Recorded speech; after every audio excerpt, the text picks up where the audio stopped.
respect to some moral enhancement. We will have two speakers in this part of the panel. The first is Chris Gyngell of the Australian National University, who will speak on cognitive diversity and moral enhancement. Okay, thank you. Thanks everyone. Thank you, Voy, first of all, for inviting me to speak today. Really appreciate it. So look, I want to talk about the sort of relationship between cognitive enhancement technologies and moral enhancement that was sort of touched on at the beginning of the conference. So as we know, Julian Ingmar have argued that the development of cognitive enhancement technology is going to hasten the need for moral enhancement. One of the reasons they give is that cognitive enhancement technologies will increase sort of the power of individuals to do great damage. It'll further science, it will have more powerful technologies, and they'll also be more, I guess, cunning and smart with their plans to, inflict great harm. So this will need a sort of, moral enhancement of entire populations to sort of protect against this. I think John Harrison, I think also Rob sort of pointed out that one of the problems with motivating the need for moral enhancement on these terms is scope. In order to protect against, these very tiny fractions of immoral individuals, we'll have to make sure that everyone is morally enhanced. This might be practically difficult. We know with vaccinations and things, it's hard to make sure every member of a population, gets access to them. And it also might be sort of, it will imply a sort of coercive sort of enhancement regime where we sort of make people get these moral enhancements. So what I want to do is sort of suggest there might be these other more general reasons why we should pursue cognitive enhancement and moral enhancement together. Essentially what I'm going to argue is that cognitive enhancements will increase cognitive diversity, both within and between populations, and that essentially this has potential to be very beneficial for society, but it will also expose us to some costs. When people are much more different, we can find cooperation sometimes harder. And I think moral enhancement might be a way that will help us to maximise the benefits of cognitive diversity and also minimise some of the costs. So I first just want to talk about the effect of cognitive enhancements on cognitive diversity. So according to some theories of human evolution, we've evolved to have a natural degree of cognitive diversity in our populations. So with the advent of culture, it's sort of paid small human groups to have some individuals who are really good at working with fine details, other individuals who are better sort of working with big pictures, some individuals who are good at working by themselves, other individuals who are good at sort of coordinated action between many people. And I guess a question that hasn't got too much attention in the cognitive enhancement literature is how will the development of enhancement technologies affect this sort of degree of diversity? Now, some theorists sort of argue that enhancements in general will be a threat to human diversity. I think Eric Parsons sort of argues along these lines. I think for some enhancements, it can be a plausible concern. I think, for instance, some types of genetic enhancement could, in some circumstances, reduce valuable types of genetic diversity. But I don't think it's likely for cognitive enhancements specifically. I'll give sort of two reasons why I think cognitive enhancement technologies may increase cognitive diversity. The first is just that we might expect different people to choose to enhance themselves in different ways. I think this is sort of exemplified best by this idea of a cognitive trade-off for certain traits. So one cognitive trade-off is thought to exist between the traits of latent inhibition. Latent inhibition is basically your ability to block out seemingly irrelevant stimuli, to concentrate for long periods of time. If you're still paying attention to all these enhancement seminars after 3 days, you've probably got fairly good latent inhibition. They found that people who perform really well on latent inhibition tend to do badly on tests of creativity and vice versa. So what's been hypothesized is that these are sort of mutually exclusive traits. People are more creative precisely because they have trouble blocking out irrelevant stimuli, and their minds are like an open sieve continually getting new info. So I think we can imagine that if cognitive enhancement technologies were available that could sort of target each end of this spectrum, what we'd find is that some individuals would choose to enhance their latent inhibition and other individuals would choose to enhance their creativity. And the net effect would be, an increase in variance for this particular trait. Now, Another reason why I think cognitive enhancements might increase cognitive diversity is just because they're going to have different effects in different people. So we just know from the history of medications, some medications work really well in some individuals and some don't. We might expect the same for cognitive enhancements. So even for individuals who are attracted to the same types of enhancements, these might have differential effects that will sort of increase diversity. So there's a lot more I could possibly say about this particular issue, but I'm just going to assume for the rest of my talk that a plausible consequence of the development of cognitive enhancement technologies will be that they do increase cognitive diversity, both within and between populations.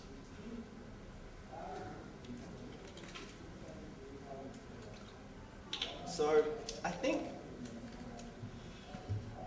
if they do have this effect of increasing cognitive diversity, I think this has the potential to be really beneficial for society in a number of ways. I think that the most general way is that it will increase our collective ability to solve problems. So a lot of work in social science has recently shown that when groups of people are trying to solve problems together, cognitive diversity can matter more than individual ability. So that just means that a group of diverse people can sometimes outperform a group of sort of higher ability individual problem solvers. I'll try to explain this through reference to the concept of an epistemic landscape, which is kind of what you've got a picture of there. So for many sort of problems that we face, there are a lot of potential solutions, potentially reasonably good solutions, but only one optimal solution. So on this figure here, you can imagine that the height of those various peaks represents how good of a solution it is. We find that when sort of people approach problems who have sort of similar perspectives on problems and similar heuristics and are thus not very cognitively diverse, they tend to get stuck on the same sort of local optima, so similar sort of small peaks in that landscape.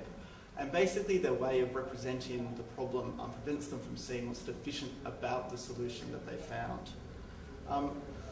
But when you get sort of diverse groups, people who have different perspectives and different heuristics, they'll get stuck on different peaks. And that means that when they're solving problems together, they can sort of instantly see what's deficient about the other person's sort of solution, and then they work together to sort of find a better overall solution, a higher peak, if you will, on the landscape.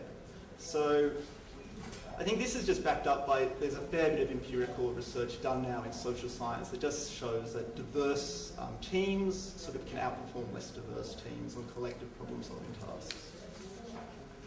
Now, another benefit of increased cognitive diversity is that you might just think it will increase sort of the economic efficiency of our populations. A very basic tenet of economic theory is that efficiency is increased through task specialization.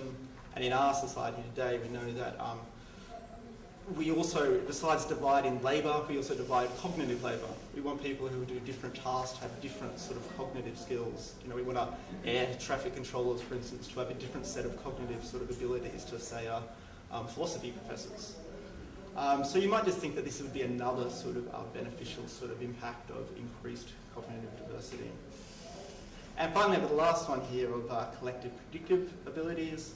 So there's a lot of work done on sort of the wisdom of crowds, that when you get a diverse group sort of making predictions, they can make very accurate predictions, and more so than sort of less diverse sort of groups. So again, you might think that in some ways this would be a benefit of increased cognitive diversity. But there might also be costs to increase cognitive diversity, and I'm going to just speak about one of these, and that's what's known in social science as valued diversity. So when we increase cognitive diversity, we might also increase diversity of what people care about and what they prefer. So this could happen at very basic levels, and sort of taste of music, taste in different types of art, but also to more sort of significant things like political persuasions, maybe religious persuasions. And we find that in very value diverse groups, the value diversity can actually hinder cooperation. People who value different things can find it very difficult to work together and cooperate. And this could potentially negate some of the beneficial effects of cognitive diversity that I just talked about.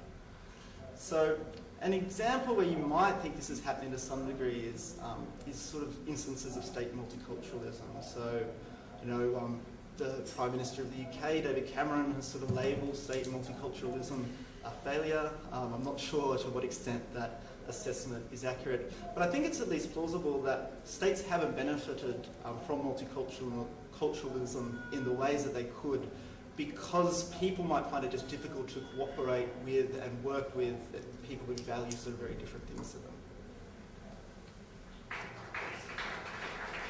So, my basic idea is that moral enhancement could help sort of mitigate some of these problems of value diversity.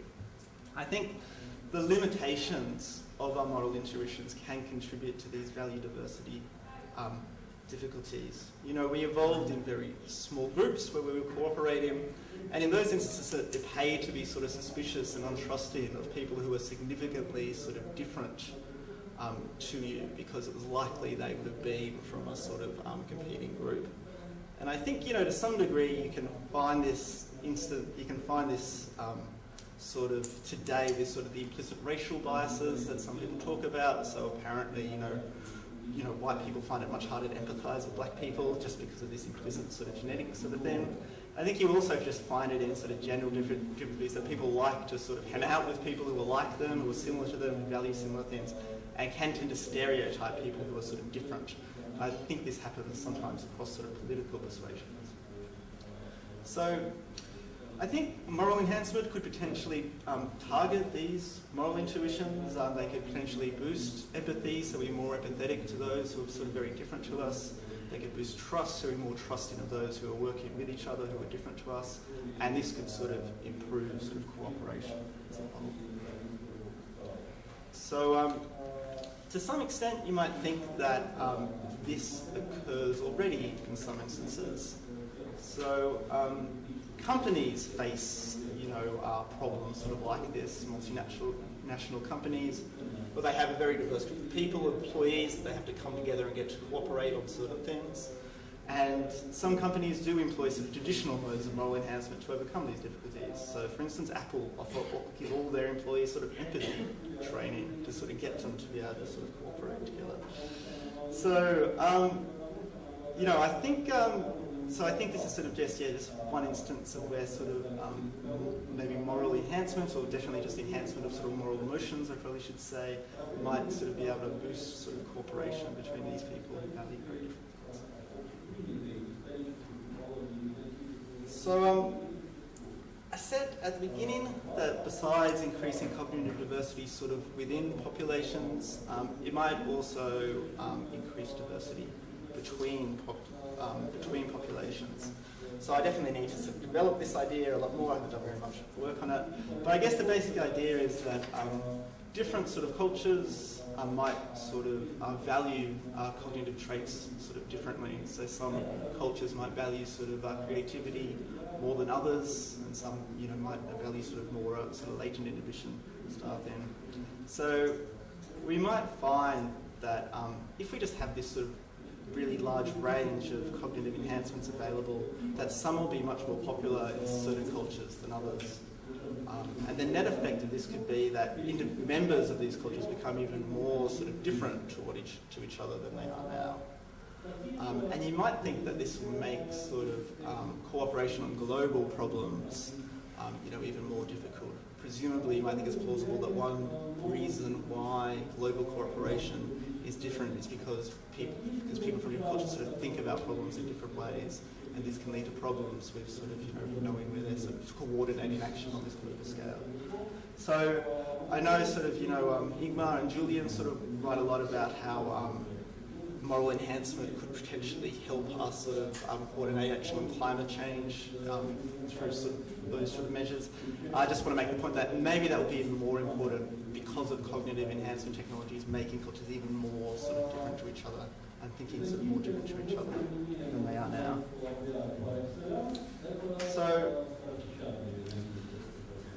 I just want to sort of end on this sort of point about that we can see sort of enhancements that sort of target moral emotions like empathy in some stances as sort of collective cognitive enhancements. So in modern societies, we don't really solve problems individually anymore. We solve problems by working together. Scientists work together in labs and they collaborate with other scientists, and that's how we sort of drive problems forward. So to some extent, what we really want to be thinking about is not just enhancing sort of individual cognitive abilities, it's what we want to think about enhancing sort of our collective ability to solve problems. And I think this would mean not just sort of focuses in on enhancing sort of cognition individually, but also enhancing things like diversity and enhancing cooperation, enhancing our ability to work with each other. In so much as you might think moral enhancements are sort of a way to enhance cooperation in this sense, you might be able to think of them as sort of like collective cognitive enhancements. And yeah, I've probably gone well under time, as I do when I'm a bit nervous, but that's it. Thanks, guys.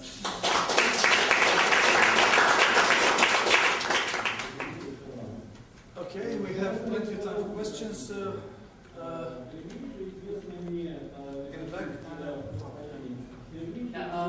So I guess two things. A very interesting proposal here. I was wondering, okay, so you say that cognitive diversity is going to, so cognitive enhancements are going to lead to cognitive diversity. But then you imply that moral enhancements are going to lead to the opposite, moral conformity. And I guess I wasn't quite certain why cognitive enhancement would lead to diversity, but moral enhancement would lead to conformity. Maybe there's a structural difference there that can explain that. You might expect if you were giving everybody, making these memory pills available to everyone, suddenly there'd be kind of a convergence for memory pills. Everyone's kind of Yeah, so what should say you mean, so with lower diversity by moral conformity, so you just mean that people will be more, I mean, I'm not sure moral enhancements will necessarily decrease diversity, but it's more as they'll enable individuals to deal with diversity in more particular ways. I guess with the other point with cognitive enhancements, increasing diversity, I really, you can say a lot more about that particular issue, and I think for some cognitive enhancements and some traits, you think it would probably decrease diversity. So I only gave sort of the pro case for cases like the trade-off case, which it seems like is... Oh, sorry. That's all right. Hope that wasn't happening for my whole speech. Was it? Okay.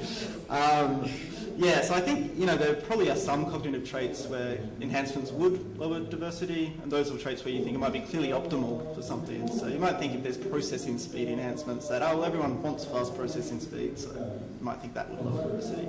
But I still think the net effect perhaps would be this increase in population level diversity. And I guess I was also wondering, but maybe you should think about, because I think it's a good point, that cognitive diversity has these kinds of benefits for problem solving. But you might also think that moral diversity has the exact same benefits for problem solving, for the exact same reason that you point out. Yes, think math could be a moral element as well, and we need different moral thinkers with ideas and proper moral solutions. And it might just be that there's a trade-off in both areas, both in morality and cognition. You have to trade off between diversity of problem solving with cooperation. Maybe in both areas there's some balance.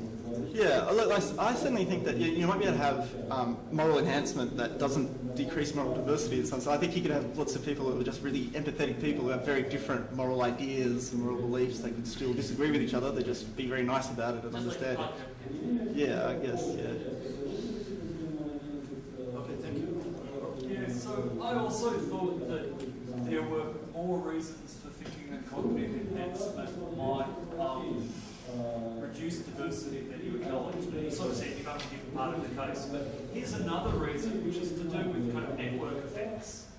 Okay, when everyone else has got an iPhone, you don't want the kind of that old Microsoft tone or whatever.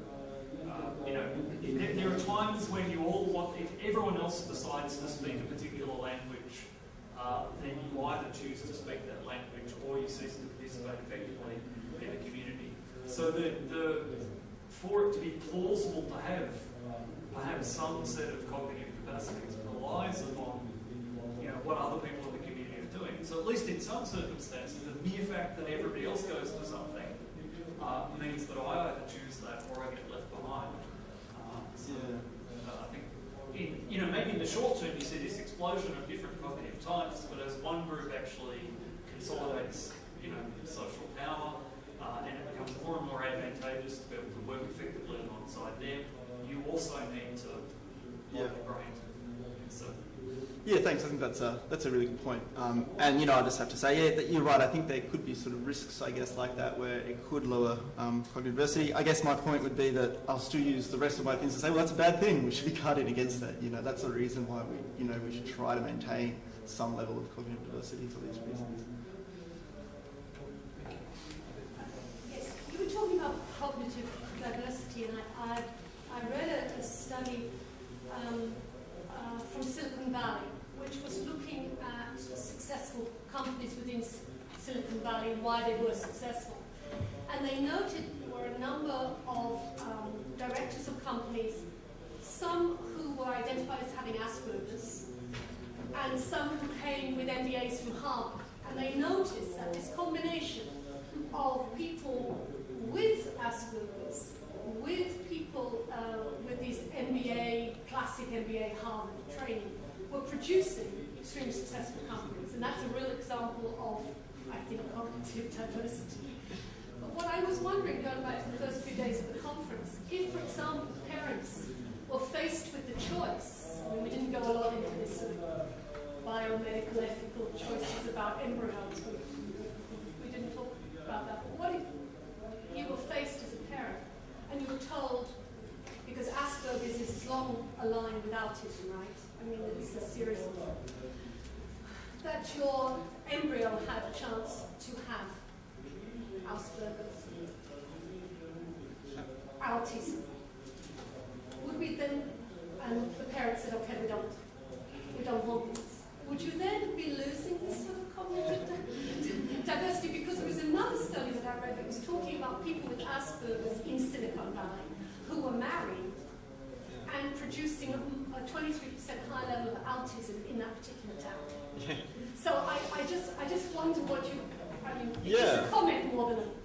No, I think that's a really interesting issue, and it's one that I'm sort of very interested in. My brother has Asperger's, so I'm very interested in some of the sort of benefits of that type of sort of cognitive diversity. And I think it's whether we should allow screening against Asperger's. You could mount an argument that maybe people shouldn't for these type of reasons because of these sort of beneficial effects, but it's a very complex area, and it's an interesting one. Okay, the cell, fire away. Finally. Something that I don't understand very good is you kind of different cognitive, let's say, enhancement can make difficult cooperation. Yes, so moral enhancement could boost cooperation, and cognitive enhancement might make it more difficult, I guess, was my central.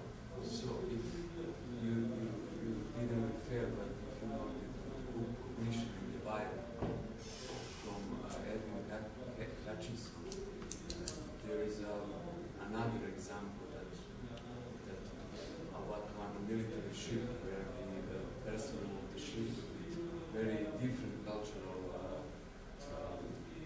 background and very different, let's say, skills are very good in collective steering of the ship. So maybe, but I'm not sure how is that related to the moral. Yeah, I guess I would say that, for people to cooperate, they also have to be able to have empathy and trust of each other, which we can sometimes find difficult. Yeah. Thanks. Thanks very much, Chris. Do we have a question? Yeah, I was just going to point out, and I guess it relates a little bit to the point about people with different modes of cognition as well, that while moral enhancement may help us to get along and cooperate, I think your point about cognitive diversity, increasing problem solving, also means we should pay more attention to other means of allowing people to participate. So I mean, moral enhancement that might promote cooperation is maybe a little way off yet, but we can already do things like, for example, not mandate that people must have smartphones to participate. So I had amongst my students this year actually, one group of them wanted to use Facebook for group work and one didn't have a Facebook account, and they came to me and said, well, you can't compel everybody to have this. So there are kind of technological ways in which we can try to promote diversity, but then there are also issues about accepting people with maybe fairly radically different modes of cognition and trying to promote them being part of the discussion. And that's something we could be doing now to increase problem solving.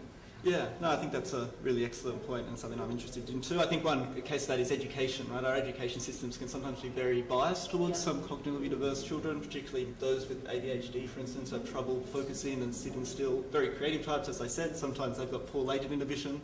They can have trouble sort of, concentrating for long periods of time. So I think that we could be doing more to sort of make that, we bring that diversity in and benefit from that way as well. Let us thank Chris.